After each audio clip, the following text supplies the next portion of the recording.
Move fast and break things.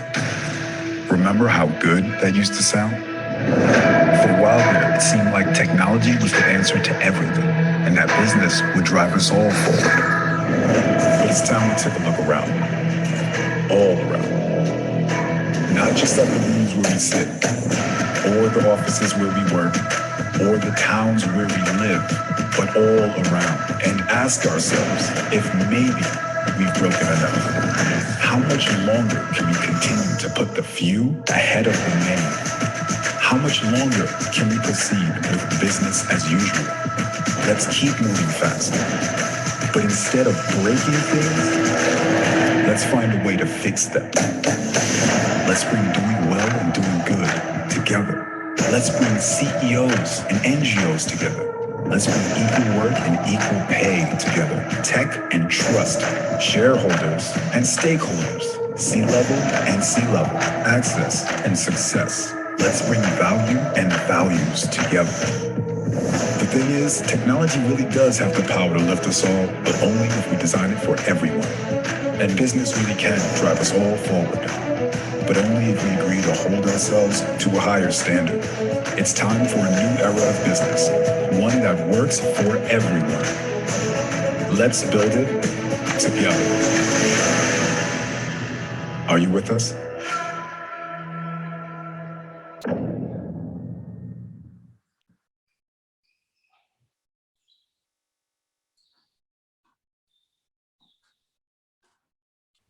All righty, are you with us?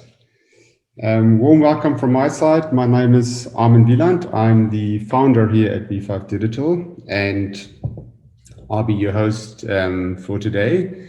And with me, I have my new co-host. It's not Anna anymore, as you might have picked up, but it's Nico Barondonga. Nico, you're allowed to say hello. Nico is my co-host for today. And Hi, everyone. And we're also going to have Dave Duarte as our keynote speaker. Dave, maybe just say a quick hello. Hey, everyone. Looking forward to connecting. Looking forward to an engaging panel. Fantastic. Loving the energy. All righty. So again, just a warm welcome from my side. We have about 45 minutes, up to about 55 minutes, depending on how many questions you have. Today's webinar is going to be, well, first of all, it's the first one for 2022, but it's also going to be a slightly different one where it's less PowerPoint, it's more engaging, more Q&A, more back and forth. So we're going to try this new format and believe it's going to be absolutely amazing. And just a quick word on the agenda. So we're going to hand over to Dave soon, just to set the scene, and then there's going to be quite a lot of time for Q&A. So please be active, ask your questions in the Q&A, and then we're going to take it from there. So with that, I would just like to say one or two things about B5 Digital. So we are Namibian-based, a full-service digital marketing agency, just under 4 years old, offering full-service digital marketing solutions. As you can see, we are not going into detail in terms of what we do and what we don't do, but some of that we might then just touch on the webinar as such. We also like to introduce our technology partners with whom it wouldn't be possible to have these webinar series. So those of you that have been with us for a while, we started with a webinar series last year in May, and had 8 webinars in 2021. And this is our first webinar for 2022. And we plan to have 10 webinars this year, always in the middle of the month, middle of the week, middle of the day. So it's very easy to remember. And really looking forward to this first one with Dave Duarte. Quick word on our tech partners. So Rocket Seed is the email branding platform, which we are a proud partner. Salesforce, you have seen in the introduction video, that's the world's #1 CRM, and B5 Digital is a proud Salesforce partner since 2020. And equally so, we are a proud SharpSpring partner essentially since the beginning, SharpSpring being the revenue growth platform. With this, I would like to essentially hand over to to Nico, who's going to do some housekeeping for us. And then from there on, we're going to hand over to Dave. All right. Thank you, Armin. Firstly, welcome once again to everybody joining us from all over the world. My name is Nico. Just a few housekeeping rules. Please do feel free to engage with us on social media by using the hashtag V5Africa. We're actually going to be giving away one of these sick diaries. Speaking of diaries, for those of you that would like to jot down some notes, because I know I will, please feel free. You will be getting a recording of this webinar by latest by Friday. And also, as Armin stated in the introduction, this will be more of a engaging webinar, not the straightforward just slideshow presentation. So please feel free to make use of the Q&A feed functionality on Zoom. Also, you can use the chat function. Your virtual host, Jürgen, will be monitoring that together with myself and Armin. So without further ado, I'd like to hand over the floor to our keynote speaker, Dave Duarte. All right, everyone. Dave has been building and creating audiences forever. He is the founder of TreeShake. He's also a digital marketing voice. He's also a digital marketing educator, and he's been building audiences all over the world, mostly with regards to movement marketing. So that means doing marketing for causes, for things that matter, like environmental issues around the world and so forth. So Dave, please take it away. Love it. Thanks, Nico. I really appreciate that kind intro. And also, just once again, it's been a pleasure to work with V5 and Armin in particular again, and of course with you, Nico. I think that everything that you guys have done around the branding and the setup of this webinar just shows your professionalism. So I'll tell you a little bit about what I'm actually doing and just to set up this topic. So after founding one of the first social media agencies in South Africa co-founding it in around 2006, 2007, I got really passionate about bringing more voices into the space. And so I made education my main focus, and that's where Armin and I first connected. So yeah, I set up courses at UCT Business School, the first ones on digital marketing, mobile marketing, and we even had an executive education course on digital leadership, which was also a world first. And those did incredibly well at UCT Business School. We also took them around the world. We had corporate leaders around the world doing it. And Armin, you were doing an exec MBA at the time. Is that right? That's where we connected, or was it on executive education? Yes and no. So I was just about to finish up my MBA at Stellenbosch Business School, but at the same time, so that was end of 2010. I was essentially in a new role, kind of pivoting from IT and from IT project management then into the much more exciting world of digital marketing. And that's essentially where I thought, okay, let me get some kind of, just kind of education around that. And then at the time I was referred to the nomadic leadership course at the Stellenbosch, at the UCT Graduate School of Business. And that's where I bumped into Dave in 2011. And yeah, the world since then has never been the same. As I say, it was really an eye-opening and amazing experience. It was a full week executive level course on nomadic leadership, but essentially covering the new world of digital, what it means in terms of agility and all that. So that was really an eye-opener and so much enjoyed it. And yeah, so that was kind of the last time I bumped into, and the first time I met Dave and kind of also the last time, but then we connected again. It must have been 2017, 2018. It was at a huge unconference called Stream Africa at Spear. And actually didn't actually know that Dave was there as well. And then I think it was the first morning, there was like a casual run planned, like a jog, and then there was Dave. So I was like a bit of a fanboy saying, "Hey Dave, so good to see you again." So that's where we connected again and had a lot of fun during that conference at Spear Wine Estate just outside Stellenbosch. And obviously since then we have been in touch every now and then. So, but again, I'm really honored and proud to have Dave on the show today. Brilliant. Yeah, yeah, thanks. And yeah, likewise, Armin. And, I just wanted to say then how that leads into what we're doing today. I was very focused on bringing teams on board into digital, and that was my main focus for around 15 years. And in particular, I had a place at Ogilvy. We started the Ogilvy Digital Marketing Academy, and I was indoctrinated, you might say, into Ogilvy's one of Ogilvy's methodologies called the Big Ideal, which basically says that every brand needs a big overarching vision to change the world that people can actually get passionate about. And it doesn't have to be, like literally protect an environment. It could just be kind to each other, or it could be, let's destigmatize, or let's reduce the stereotypes in the beauty industry that make people self-conscious as a means to sell. So what's the big vision that people can buy into before they have to buy?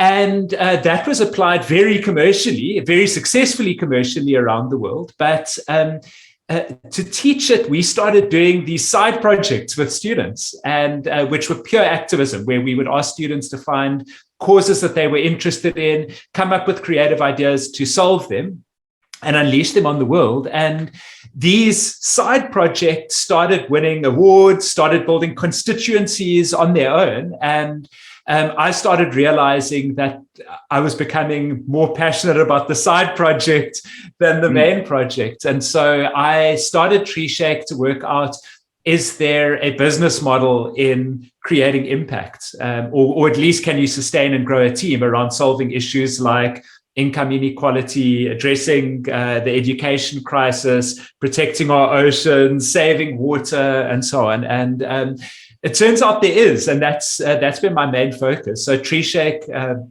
really got going with that. We started working. We did our first kind of test cases in 2016. I think our first big win is we launched a project called Internet for All that ended up being used by now South African President Ramaphosa. It was tabled in Parliament. It got a lot of people on board. We worked with the Lewis Pugh Foundation as a contributing partner to protecting the largest stretch of ocean in the world. So there was a bunch of early wins. And we realized we could consolidate it into an organization that does this. And the reason why that's relevant is why it's relevant to us today is because I think that there's a lot of learnings from the impact marketing world that all marketers can learn from. And this is why I chose this topic to speak to everyone about today. So we're talking about, it's TreeShake, we're dealing with really complex, often scientific or very nuanced economic issues. And we need to reach a broad constituency that then takes action either by contributing to a crowd fund or voting on a poll or showing up to a rally or writing into a political leader so that a small group of decision makers can take action. And the reason why I wanted to, when you asked me to speak here, the reason why I focused on building and engaging an audience is because this is the problem that I have with all of our clients. And I realize that there's an exact match in commercial brand marketing too. And it's that there's an over focus on content. Everyone's pushing content, and that's good. Make ads, create videos, put out social posts, write emails. And that's a very one-directional, and I would say one-dimensional view of marketing. And it doesn't take into account the other two aspects in my mind. So for me, there's three aspects. I call it the PSA model. The PSA model is people, stories, action. So just to simplify it, to build an audience, number one, you need to start with people. And for me, you need to get a very specific definition of who that audience is. Online, we've got literally billions of people connected. If you're trying to reach quote unquote as many as possible, which is the usual brief, you're going to end up reaching none of them. There's going to be no individual that goes, that's me, you're speaking to me, I'm going to pay attention. So people get a very specific definition of who your audience is. And my hack with people is literally names and faces to start with. So we start with, we call it the 1-9-90 rule, which I'm very happy to unpack later. But the 1 is who are the individuals in the community. The 9% are who are the influencers and influential organizers, organizations, collaborators, and so on that can give us broad reach. And the 90 is what we often think of as the audience. We start with the 1%, who are the names, faces that we can speak to and collaborate with to give us a sense of who the audience is. So people, stories is, there's a difference between content and journey and story. You know, online, you've got 2 seconds to engage people. And in most cases, that's not enough to communicate a complex message. You need multiple bites at that apple to make the breakthrough. So story is, it's very deep, it's very rich and very nuanced, but in short, story is the struggle to resolution. You need to connect with the person's pain point. You need to get them to trust you. You need to present your solution, and you need to make it easy for them to act on it. So story, and that's connecting emotionally, and that's where content would normally fit in. So story, the content fits into the story realm. And then the last thing is action. You know, you can identify the right people, you can hit them with compelling, emotional, highly visual, relevant stories. But in a busy world, if you don't make it easy for them to take relevant action now, in other words, user experience design or nudging, they're not going to be able to act on or do what you're offering them. So for me, those are the 3 levels: people, story, action. And for me, building an audience is very different from creating content, and that's what I wanted to speak about. If you want to land a difficult message, or if you want to get people to change behaviors or buy something that they've never tried before, you need to, and I'm going to say something that's going to sound small, but it's actually very big. You need those people to give you the benefit of the doubt. You need people to trust you enough to try something new. And all of our work as marketers, all of our work laying the groundwork, telling compelling stories, becoming familiar, making ourselves familiar to people, presenting our offering in a way that they understand, all of that is just that they give us the benefit of the doubt. I'll try that. And you don't do that with one hit. You don't do that with reaching a lot of people. So an audience is a group of people who you've identified, you know who they are, you know, you've got some idea of how to reach them, which would impact your channel selection, time of day, choice of content. So it's a group of people that you design a content journey for, which we can talk about how to develop a content journey now, and you motivate them and you prime them for action. So the how to get them in the UX side of things is out of the scope of this, but how do you frame that group of people and prime a large enough group of people so that they're ready for that call to action and they're ready to take action. So this is something that I felt that we have a very one-dimensional understanding of in marketing, and that's why I thought I wanted to talk about this. Does that make sense? Very much. Fantastic. It does. Right. Unfortunately, the audience can't talk at this point in time. So, but if you if you agree, please do let us know in the chat. And obviously, also from a Q&A perspective, if there's questions coming in already, or if something triggered your mind, what Dave has been telling us, or you would like to know a little bit more, especially about, for instance, the people, or on the action side, whatever it might be, please do come forward with your questions, because we would like to keep it quite interactive. But Dave, no, that has been brilliant so far. Thank you. Can we ask you some questions already, or? Yeah, please go ahead. I'm very happy. Yeah. And fantastic. Okay. When will you start? I'll start for the time being, Nico, and then I'll hand over to you. So awesome. There was one question from Bernard Jansen, or Bernard. Hope I've got his name correct.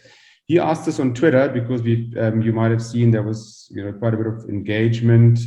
Maybe it was one directional. We don't know. We shall see. And Dave will be the judge, or you as the audience might be the judge. So as you know, there's been, emails going out about this webinar. There's been, lots of social media sharing. And again, Dave, you can maybe let us know what we've done correct and what where we slipped up. We don't mind getting a bit of critique. But again, there was one tweet from Bernard on Twitter which says, "You make it sound like there's a recipe, to how to grow and engage a digital audience." So, is there a recipe? Isn't there one? Did you talk Did you talk about the recipe already just now? No, that's good. I'll give you a recipe. I love recipes. Firstly, yes, guys, we mustn't be so magical as marketers that we don't have a recipe. This is also what prevents the field from professionalizing. When it's just like, of course, creativity has a certain magic to it. You've got to go for a walk in the park and you've got to, let your mind wander to come up with something. But if we don't have faith in our formulas that deliver results, we're not going to get clients to respect our expertise and other aspects of the business. I heard someone in a bank describe the marketing department as the arts and craft department the other day. And I thought, no, this is actually, so yes, there's a recipe. I'll actually start with the recipe with what you guys did well. And I'd like to get the audience to reflect on how you ended up here. So the first thing is Salesforce has shown that it takes 6 to 8 touch points to convert someone into action. To, in other words, move them from awareness, interest, desire, action, whatever the typical framework is. So the first thing is, if you want to build an audience, you have to have a long-term commitment to them. So you don't, there's this misconception, because we can now on Facebook click a drop down, create a Facebook ad and reach an audience, that we think an audience is a set of defined demographics or psychographics or geographics or whatever else. That's just the start. Yes, you define an audience, but the big thing is that you have to reach the same group of people over time. So frequency is the first thing. So let me give you a formula that I love, and write this down. If you've got pen and paper, write this down. This blew my mind. Okay, so there's a formula called the friendship formula, and it was actually developed by the FBI. And there's a book that I'm just going to get the name for it for you right now. There's a book for the friendship formula called The Like Switch, written by an ex-FBI agent called Jack Schaefer, who actually developed this into a doctoral body of work.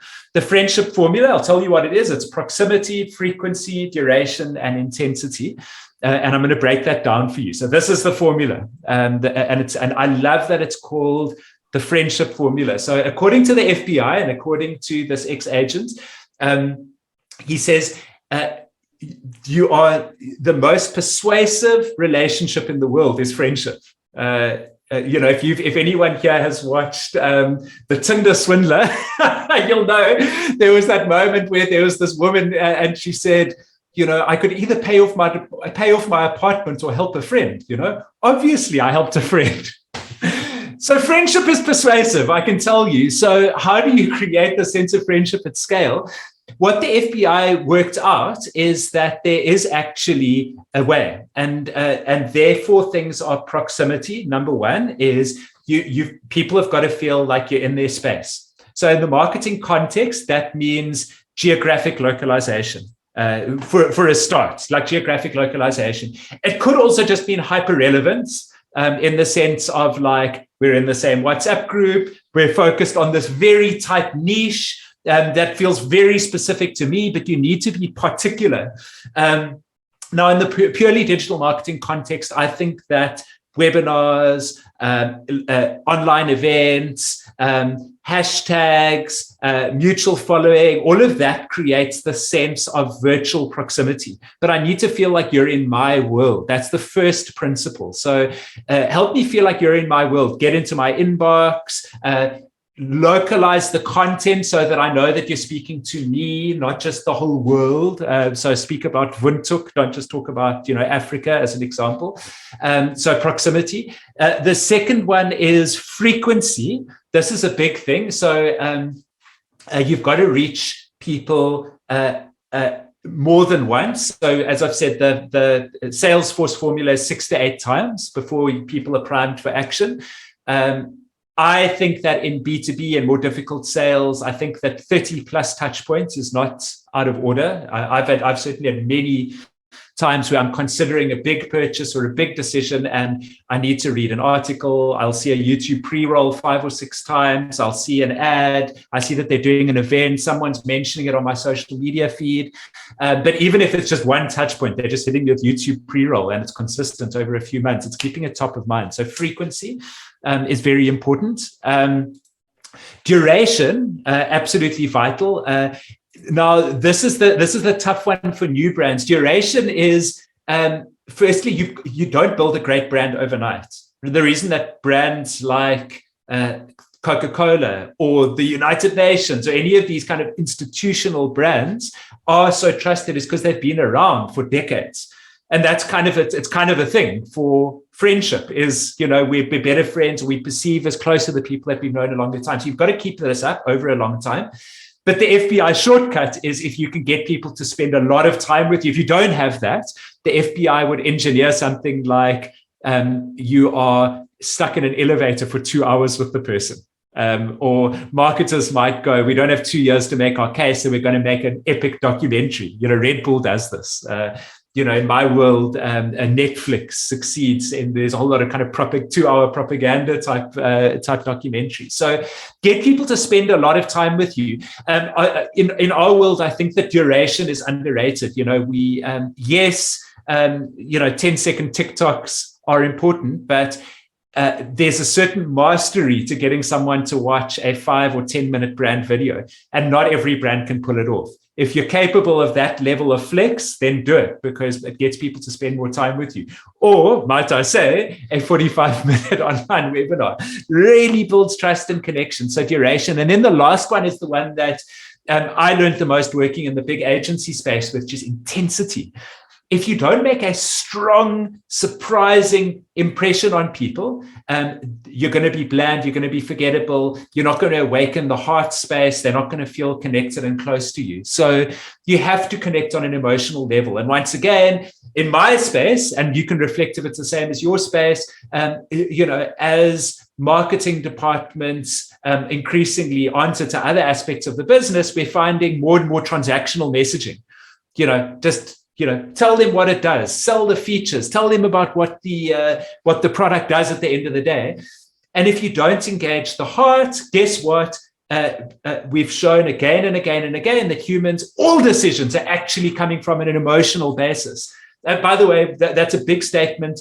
Daniel Kahneman actually won a Nobel Prize, showing that something like 70 or 80% of our decisions are emotionally driven. They're based on feeling. If you don't engage the emotional brain, you're not going to get that action. So we need to make people feel. So just a reminder, the formula, since you asked proximity, frequency, duration, intensity, and just unforgettable. I mean, I could really talk more about that. But yeah, there's your formula, Bernard. And if you're designing an ad campaign, by the way, what I would say to clients is they want me to do one ad, or they want me to get 50 people to an event with one piece of content, and it's not going to work. I say, we've got to be multi-channel. We've got to let our ad. We've got to tighten our audience. So what happens oftentimes if you try and reach as many people as possible, you blow your budget. So you'll reach 1 million people once instead of 100,000 people 10 times. I'm telling you, if you want to succeed, it's better to reach 100,000 people 10 times than 1 million people once.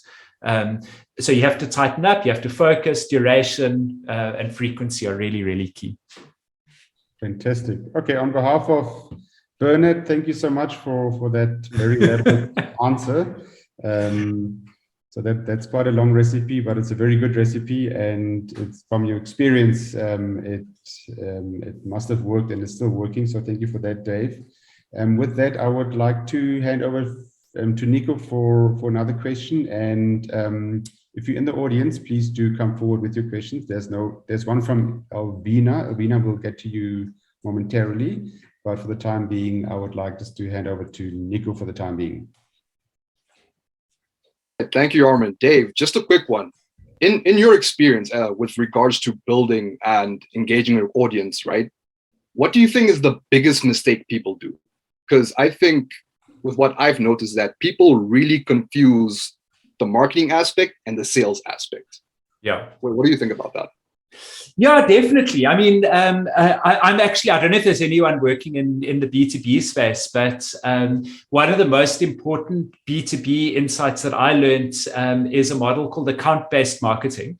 I think it's the model for B2B marketing these days. And account-based marketing essentially is a marriage between sales and marketing. So level one is you've got to separate sales and marketing. They're separate things. Now, bear with me. This is going to sound paradoxical. Level two, you've got to reintegrate them. So separate first. Sales and marketing are different things. Level two, integrate them. So the biggest mistake that people make is that they don't invest enough in branding. So sales is the lifeblood of the business. And to get a business going, you have to do sales. The problem is that sales is actually flippin' expensive, and it's and the less time you invest in branding, the harder your sell has to be. So all of those people that, those salespeople that call you and harass you and whatnot, that's because they haven't got a brand. If you want to make your salespeople's life easy, invest in purely emotional brand level. Let's call it, you've got to lay the groundwork with brand level communication. So let me take it to my world in the PSA or public service space. Government departments, NGOs, they just want to hit people with, statistics. 78% of children can't read for meaning. First, you've got to make people care. You see that what commercial marketers really get right. If you look at, what's a great brand? Or like the first one that comes to mind, obviously, sorry, I'm being a bit obvious.com, but which is Nike. They inspire us with athletic performance before they tell us about the foam composite shoes. And sometimes it's the less words are in the ads, the more it hits me. Or if there are words, they're poetic and they're inspiring. So that's my big thing. I think that because branding is difficult to quantify, and oftentimes because branding doesn't pay off immediately, you'll find that your investment in brand today are your results in 12 months' time. Because it's an intangible asset, we underinvest in that. We sometimes overinvest in sales. And then secondly, the integration of the two.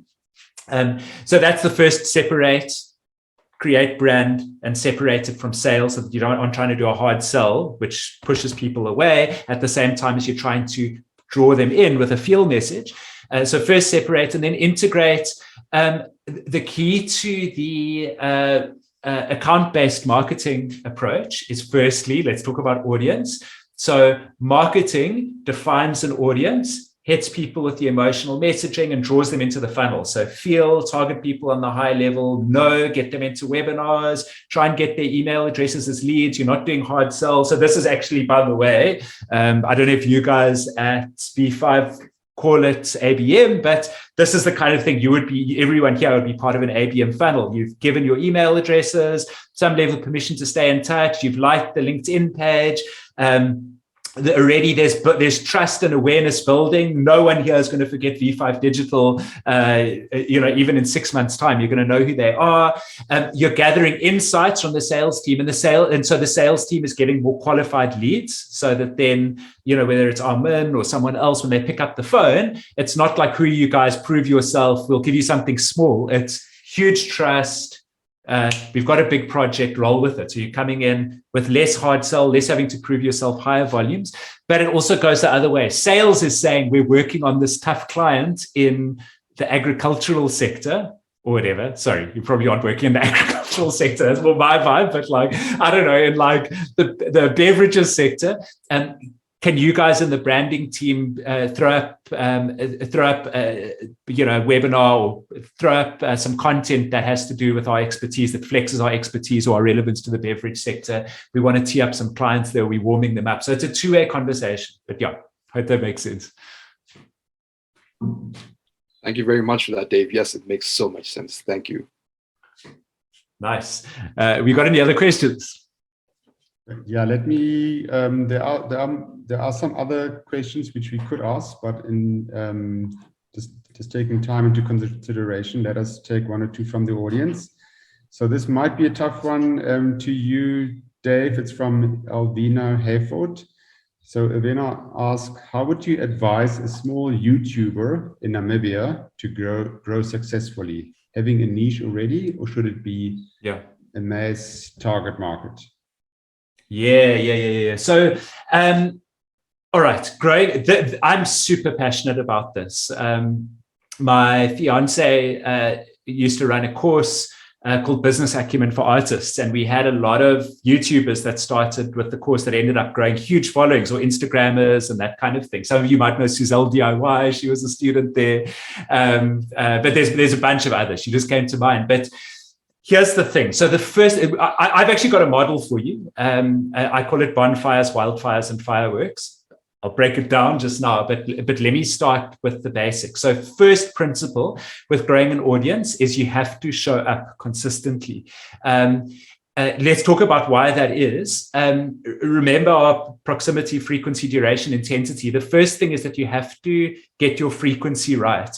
And ideally, there's a whole science behind this, but you have to actually be quite rigid about when you publish. So if it's like 7 p.m. every Tuesday, you stick to that religiously. Don't publish at like 7 p.m. Monday or 7 p.m. Wednesday or 1 p.m. Tuesday. Stick to the time.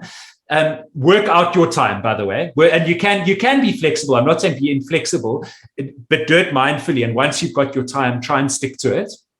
If that's your main publishing schedule. And develop consistency, because what you'll find is that people are very habitual consumers.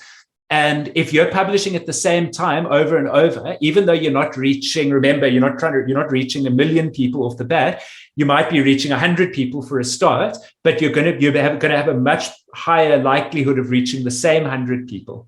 And they're going to recognize you and other people in the network. So that's the first thing, is get your consistency right. I call this the bonfire. So the bonfire it's kind of like trying to get a bonfire going. It's like rubbing two sticks together. And, when you're rubbing two sticks together, there's no fire initially, but you can't stop rubbing. You've got to keep going to generate sufficient heat and frequency until it gets going. So keep it up, absolutely commit. And my best example of this is another student, Lorraine Lurtz, who does tiny little drawings. She grew an absolutely massive following in the hundreds of thousands in a very short time, because she committed to doing one painting every single day and releasing it. And she had another job, so she would sometimes get home from work late and have to release a painting. She would be out with friends and she would have to release a painting. Whatever it is, she didn't miss a day. Second thing, all right, so get your consistency right. And of course, you've got to, the second thing with a bonfire is a community. So you can't, remember the biggest mistake with audiences is just speaking to them.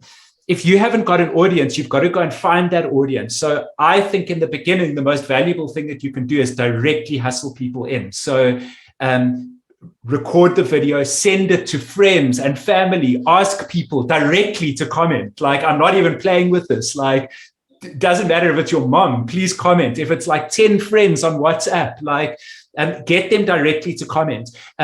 Collaborate with other YouTubers and agree to shout each other out and like each other's videos. This is what's called a whale pod. So whale pods, I used to be in a number of little pods when I was growing my audience initially, where we would all just be creators and we would agree to shout each other out. You've got to respect them, of course.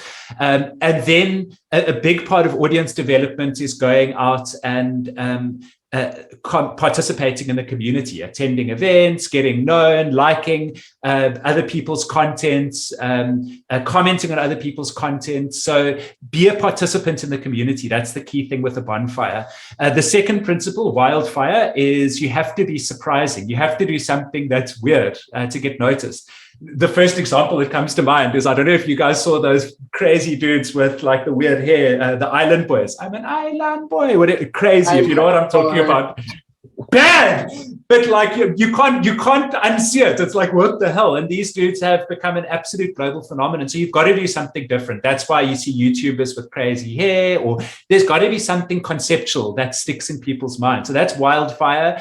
Conduct little experiments. Try and make the share image of your video or the description of your video surprising. So good headline writing, good share image creation, and you've got to hook people in. Study Mr. Beast. Look how quickly he gets to the point in his videos. He doesn't waste a single word, a single second when he's getting going, and straight to the point in there, because once again, algorithmically, all of the social media channels are rewarding duration. They don't want to hit people with a wall of content. They want to draw people in. They want to engage people. So you've got to value that first bit of time. And then a firework is you've got to plan your calendar around big moments. So once every 3 months, release a special video where you do build up with it, where you have a mailing list, where you have 5 special guests, and you line up a lot of content around, and you put in extra effort. The reason why this is a breakthrough success principle is because you can't produce that level of quality every video in the beginning. You can only do it once in a while, whether it's once every 3 months or once every 4 months or 6 months or whatever else. You put in special effort to make an exceptional video, and you promote the hell out of that video. And it takes you to the next level every time you do that. So you have a little jump up to the next level every time you do that. I'm not saying go broke, but those are the 3. So bonfire, consistency and community, wildfire, surprises, optimization of share image description, experimentation, and firework, big breakthrough moments that are engineered for success, where you're not hoping that people share. You've got people lined up, friends, family, supporters. You send them calendar invites, you hustle for them to get there, you do promo around it, and you just spend your time getting it out there. And a last thing, I'm a huge fan of a Little Nas X, and you just look at how he built his audience for Old Town Road. He didn't just put out a video. He spent all day, every day, dropping Old Town Road into Reddit forums, replying to people who memed him on TikTok. Just like he created like 10 different social media profiles to like his own content. You have to generate immense energy to break through in the beginning. It's like, once again, it's rubbing 2 sticks together to get a fire going. There's it. All right. Next question. Fantastic. Okay, our next question comes from Vivette. What resources would you recommend when conducting target market research to see what has historically worked content-wise for that audience? Yeah. Look, the first thing is get an insider. Like, I can't tell you how important this is, because market research is great. You send out a survey, and Google surveys are brilliant for this. Putting out polls, all of that. Like, it's great stuff, but there is nothing that beats working with insiders. I'll give you one little example. We launched an educational initiative in partnership with the ex-deputy president of South Africa last month, or actually, sorry, it's this month. And we, ahead of launch, we found out that we hadn't, that teachers weren't involved early enough in the process. So we spoke with teachers, and we found that so many of the assumptions that researchers had made about who teachers were, what the status of the teacher was, what the actual issues were very different from the on-the-ground experience. And our ability to reach a lot of people with credibility and get people hyped about this was absolutely contingent on the unique insight, not of the top-level experts, but on the ground-level teachers that are working on it. Another example, we on the Internet for All campaign, as an example, we had this concept: internet access is a human right. That was our initial rallying cry. We went into a township, and we we invited youth to come and discuss with us the concept, and we got immediate pushback. While they want data, they said, I want a safe city before a smart city. You're telling me about smartphones, tablets, Wi-Fi, but I can't even have a smartphone because it's going to get stolen from me. We were like, whoa, okay. And so service delivery was the hidden enemy. We thought capital investment was the enemy. Actually, the issue was equitable service delivery. So we reframed it, and we made it from we need to invest to and internet access is a human right, to internet for all is better than internet for some. So we softened it. We made it a more comparative message. We tested that in conversation with people. We knew it worked, and so we went. That's all that we do. I must be honest with you, that partnering with a key expert. Another one is we work on diabetes. Is a big issue that we have. Partnering with, we've got a type 1 diabetic community leader on our team and a type 1 diabetic community leader on the advocacy side. They surpass any experts, pharmaceutical industry, university academic, broad market insight that we could ever get. So we partner with experts, and then we release the campaign into the wild. And the best market insight that we get is from the audience. Which content resonates with them, which messages are working. So we're constantly testing and learning. But yeah, I can't emphasize enough, you have to get personal. And we always, in our team, we always, I encourage all of my people to have direct human conversations with people in the market. I found that in the corporate marketing space, there was almost a tendency to treat the audience as they don't know what they want, kind of thing. And I find a reverence for the individuals on social media, the random commentators, the individuals that we're trying to reach and persuade. A reverence for them builds trust, mutual regard. Thank you, Dave. Questions are rolling in. Time is running out, but we have definitely time to cover most, if not all, of the questions. So one more, I'm just going to pick one here quickly for you, Dave, is from Maurice. Maurice, by the way, thanks for joining us. How do you deal with your following hitting a limit or a ceiling? Yeah, look, the ceiling thing is, that for me, that's the firework thing. I mean, remember, you've got, your three components are paid media, owned media, and earned media.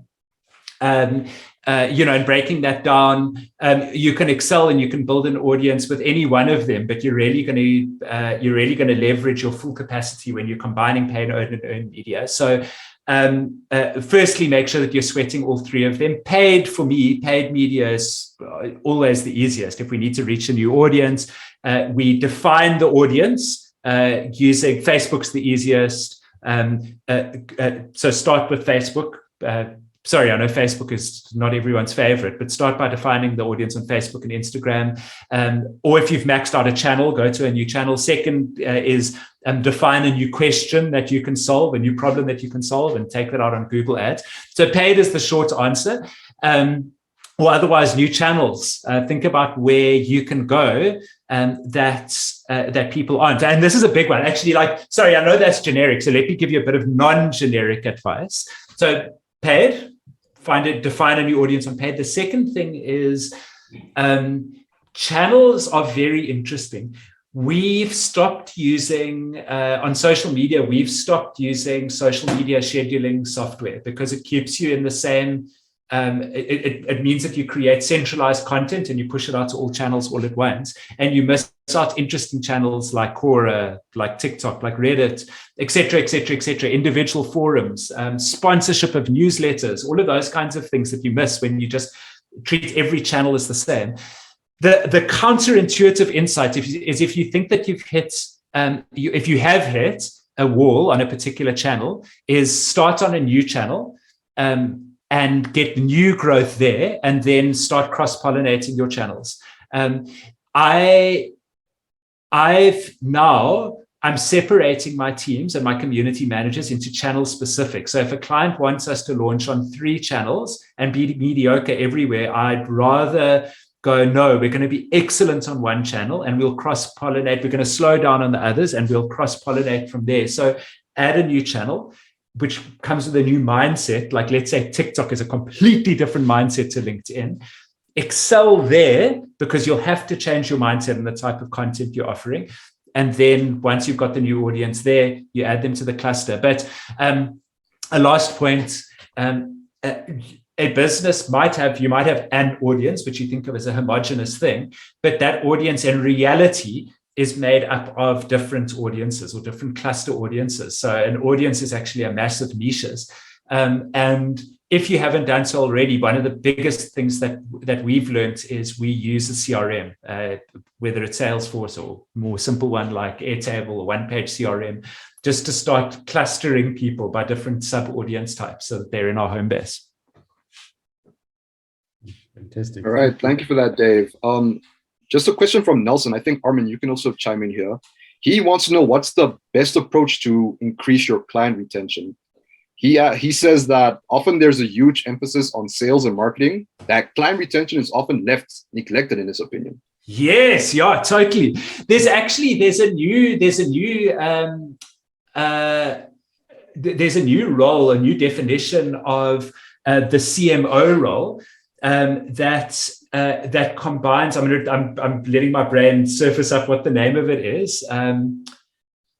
But it combines those three: marketing, sales, and retention / customer service, and it puts them all under the three, which is something that's like not. It's the CRO, it's the Chief Revenue Officer. Sorry, and you think about it as so the CMO becomes a CRO. Not relevant in my field because we're not trying to generate revenue all the time. We're trying to generate decision making, but the CRO role definitely combines all three.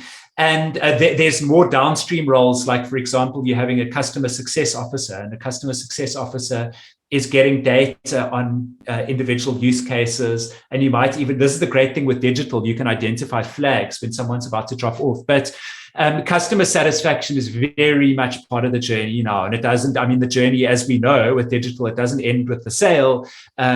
We have to, this is what I like about the bonfire method. We've got to keep people engaged, and we've got to always be creating a platform for people to evangelize for us. We've got to always be willing to thrill and delight people, but relationships really are fundamental. Let me close with this. One of my mottos in marketing is connect to change.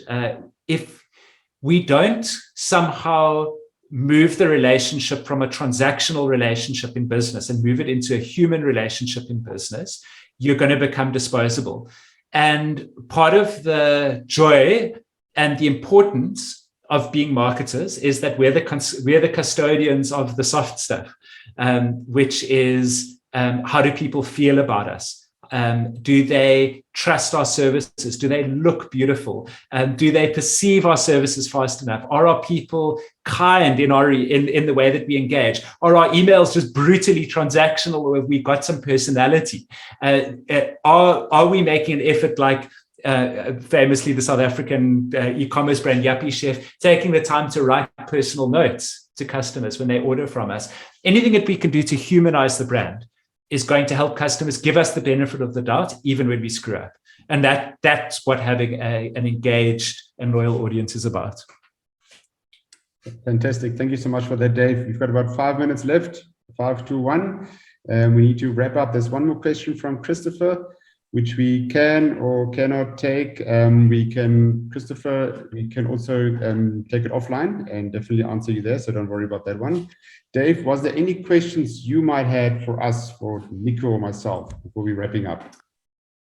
Yeah, I guess, you guys have been in the game for years, and you've been, as individuals, but you've got a particular mix of services. I'd love it if you could tell us about one tactical method, or like one of your tools, or I see that you offer a bunch of different ways, like tools or apps or services that are quite unique. What's one unusual audience growth and engagement offering that you guys have, and why is that interesting?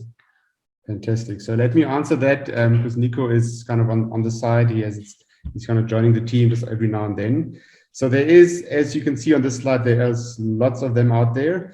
And we believe, I would like to essentially take two. One, which we believe is a very engaging platform, are our chatbots. And they work not only on Facebook Messenger, on the website. The one we launched about more than a year ago is the WhatsApp enterprise chatbot. And we have a few customers out there utilizing that for different things. But essentially, in the indirect way also to engage and grow the digital audience. It's not really on social media. It's kind of pushed by social media. But for instance, one of our clients is doing that. It's a B2C. It's kind of in-store, in the, how can I say, in the moment, in-store feedback. And that's extremely valuable for that particular client. We've got another one, which kind of just uses it more on the competition side. Marlies, if you're still there, you would know all about that. So that's essentially how to, it's like a quicker way to connect, to a customer through a competition kind of entry. So that will be the one I would like to just to kind of highlight. And the other one is definitely on the marketing automation, CRM, email marketing. We believe that's a very powerful tool in V5 Digital's toolbox, to our customers and clients out there. Because essentially, once you've that one, switched on, it's about the tracking, it's about the attribution marketing. Where does your leads come from? Where does your hits come from? So essentially, having one platform that manages all that, not only on social but also taking your email, your email marketing, in terms of all the channels you're out there. Essentially, having one tool which can track, where where does your traffic come from, and from there on, actually then start automating that personal user journeys in terms of what did Dave click on? What did Nico click on? What did someone else click on? And then start personalizing those journeys. So yeah, I would say those are the two, but there are many more. No, look, can I just build on that and just say, this is what I love about this space, because, the biggest thing that's happened in the world over the last few years is technology. We hear about AI and machine learning and automation, and what's great is that, this is what these tools enable us to do. It's all the promises of the forefathers of marketing really come to bear with these tools. Make it possible. We get the single view, we can nudge people along the line, and we can automate and scale. So it's simply not possible if you don't get your head around the tech. And there's almost like a divide in the marketing world between like the old school craft people and the new school digital people, and the magic is where you bring it together. So it's great to see that you guys are doing that. Fantastic. Thanks for that, Dave. With that, I would just like to quickly introduce our next speaker. So there's one or two questions. Christopher will definitely help you offline then with that question, and just flicking to the right page. So thanks so much, Dave, for all your energy, your wisdom. As I mentioned in the beginning, I had my first interaction with Dave where I was kind of just fresh in digital marketing, and now we can clearly see, and I learned a lot today, we can clearly see that you've got about 10 or 20 years more experience than I have. So that's clearly coming through, but that's great. That's why we, for every V5 Africa webinar, we tend to invite specialists on a certain topic. And with that, I would just like to briefly introduce our next guest speaker on this, again, talking about consistency, what Dave told us earlier, middle of the month, middle of the week, middle of the day. So the next webinar will be on the 16th of March at 12 noon. V5 Africa, Bitcoin moving into the digital mainstream by Stephen Torok. But again, there'll be more about that on email marketing, on social media. But Stephen is an American by birth, but joining us from Hamburg, and he will essentially, again, entertain us, because Stephen and I have been knowing each other for years. He's going to entertain us about Bitcoin, what it's all about, and really looking forward to that one. And please do register already if you would like to. Otherwise, as mentioned before, the recording will be with you on Friday, and there'll also be the opportunity for you to then register for our next V5 Africa webinar on the 16th of March. With that, I would like to just close the things, maybe one or two words from Dave or Nico and we are good to go. Thank you so much. Yeah, Dave, thank you so much. This was a very, very insightful webinar. I feel like we'll have more chats offline because there are a few things I'd like to ask you. Same with everyone else who didn't get the chance to have their questions answered. We will answer them offline. Also, as Armin stated, you will have the recording by Friday latest. Dave, thank you so much. Cool. Yeah, thanks, Nico, and thanks, everyone. Lovely to see all the comments and the kind feedback. I'll catch you all online, and if there's any questions, I'm good on Twitter and LinkedIn. Fantastic. Thank you. Over and out. Cool. Cheers, Bye. everyone. Cheers. Bye-bye.